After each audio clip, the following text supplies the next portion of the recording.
అందరికీ నమస్కారం. నేను మీ డాక్టర్ సందీప్ పంచకర్ల, భీమిలి నియోజకవర్గ ఇన్ఛార్జ్ జనసేన పార్టీ. 9 రోజులు 9 వార్డుల నిర్విరామ పాదయాత్రలో మొదటి రోజు ఎంతో ఘనంగా ముగిసింది. ఉదయం నుంచి కూడా తెగరపల్స మార్కెట్ వద్ద ఉన్న శ్రీరాముడి మందిరం వద్ద ప్రారంభమైన మా పాదయాత్ర అక్కడి నుండి బాబాసాహెబ్ అంబేద్కర్ గారి విగ్రహం వద్దకు వెళ్ళి పూలమాల వేసి ఆయన స్ఫూర్తితో తెగరపల్స ప్రాంతంలో ముఖ్యమైన ప్రాంతాలు ఏవైతే ఉన్నాయో అవన్నీ కూడా మేము ఈరోజు పర్యటించి చాలా చక్కగా మాకున్న భీమిలి నియోజకవర్గ జనసేన పార్టీ జిల్లా నాయకులు, వార్డు అధ్యక్షులు, వార్డు నాయకులు, మండల అధ్యక్షులు, మండల నాయకుల సహకారంతో చాలా చక్కగా వందలాది మంది జన సైనికుల సమక్షంలో మేము ఈరోజు మా పాదయాత్ర చేయడం జరిగింది. మేమున్న పాదయాత్ర ప్రాంతం కూడా తెగరపల్సలో జరగడం, ఈరోజు ఆ తెగరపల్స ప్రాంతంలో ముఖ్యంగా చెప్పాలంటే కనుక నేటికి ఒక బస్ స్టాప్కి నోచుకునే ప్రాంతం తెగరపల్స. మరి నిన్నగాక మొన్న జగన్మోహన్ రెడ్డి గారు సంఘీవలసలో పెట్టిన సిద్ధం అనే సభకి చాలా నియరెస్ట్ ప్రాంతం ఇది. ఆ సభకి ప్రజలు రావాలన్నా కూడా ఒక బస్ స్టాప్ లేదు. గతంలో అవంతి గారు నేను బస్ డిపో కట్టిస్తానని చెప్పని 2009లో ఇచ్చిన హామీ ఈరోజు 2024 వచ్చినా కూడా నేటికి అమలు కాలేదు.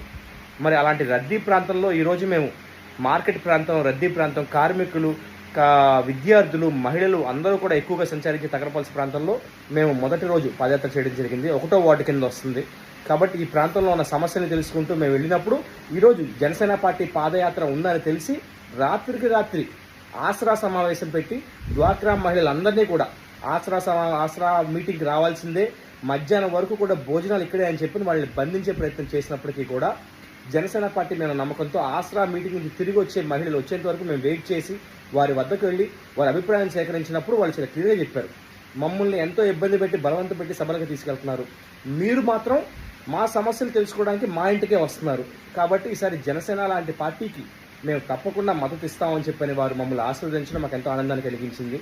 ఆ విధంగా సాయంత్రం తెగరపల్స ప్రాంతంలో ఉన్న మార్కెట్లో ఒక టీ డిస్ట్రిబ్యూషన్, జనసేన గాజు గ్లాసు టీ పేరుతో టీ డిస్ట్రిబ్యూషన్ కార్యక్రమం చేసినప్పుడు కళాశీల్ని కలిసాం, వ్యాపారస్తులు, చిరు వ్యాపారస్తుల్ని కలిసాం, ఎవరైతే కూరగాయల వ్యాపారులు కానివ్వండి, చిన్న చిన్న మత్స్యకార మహిళలు కానివ్వండి, చేపలు అమ్ముకునే మత్స్యకార మహిళలు కానివ్వండి, ఇలా వాళ్ళ జీవనాభివృద్ధి కోసం చిన్న చిన్న మనకి కుండలు, మట్టి ప్రమిదలు అమ్ముకునే వాళ్ళ దగ్గర నుంచి కూడా అందరినీ కలిసి వాళ్ళ జీవన స్థాయిని తెలుసుకున్నాం. ఆఖరికి నేను ఈరోజు రాత్రికి మా జనసేన పార్టీ నాయకుడు శ్రీ చిన్నా గారు, అదేవిధంగా మా నాయకులు రాజు గారు తదితరులు వాళ్ళ ప్రాంతంలో వాళ్ళు నాకు ఆశ్రయం కల్పించారు. ఈరోజు వారి ఇంట్లో నేను జనసేన పార్టీ ఒక భరోసా యాత్రలో పాదయాత్రలో భాగంగా వారి ఇంట్లో నేను ఈరోజు బస చేయడానికి నేను వచ్చాను. సో మాకు వారు ఇంట్లో ఆశ్రయం కల్పించడమే కాకుండా వారి ప్రాంతంలో ఉన్న మహిళలతో ఒక చక్కటి సమావేశం పెట్టారు. ఈ ప్రాంతంలో శక్తి వలసలు మనకి అధికంగా ఉండే ప్రాంతం, వాళ్ళ సమస్యలు కానివ్వండి, వాళ్ళు పడుతున్న ఇబ్బందులు కానివ్వండి, వాళ్ళ సామాజిక నేపథ్యం కానివ్వండి, అన్నీ కూడా మాతో మాట్లాడారు. చాలా చక్కటి సమయం ఇక్కడ గడిపాము. మాకు వారు ఆతిథ్యం ఇచ్చినందుకు శ్రీ చిన్న గారికి, రాజు గారికి, అదేవిధంగా మా ఈ ప్రాంత జనసేన పార్టీ నాయకులందరికీ కూడా నేను మనస్ఫూర్తిగా ధన్యవాదాలు తెలియజేస్తున్నాం.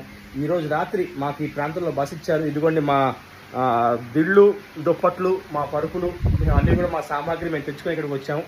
ఇది ఈ రోజుతో కాదు, 9 రోజులు కూడా 9 వార్డుల్లో వెళ్ళిన ప్రతి వార్డులో కూడా మా జన సైనికుల ఇళ్లలోనే బస ఉంటూ వాళ్ళకి భరోసా కల్పిస్తూ ఈ పాదయాత్ర సాగనుంది. కాబట్టి ఇంత సహకారం మాకు ఇచ్చిన మా జన సైనికులు మరొకసారి నేను ధన్యవాదాలు తెలియజేస్తున్నాను. జై జనసేన. జై జనసేన.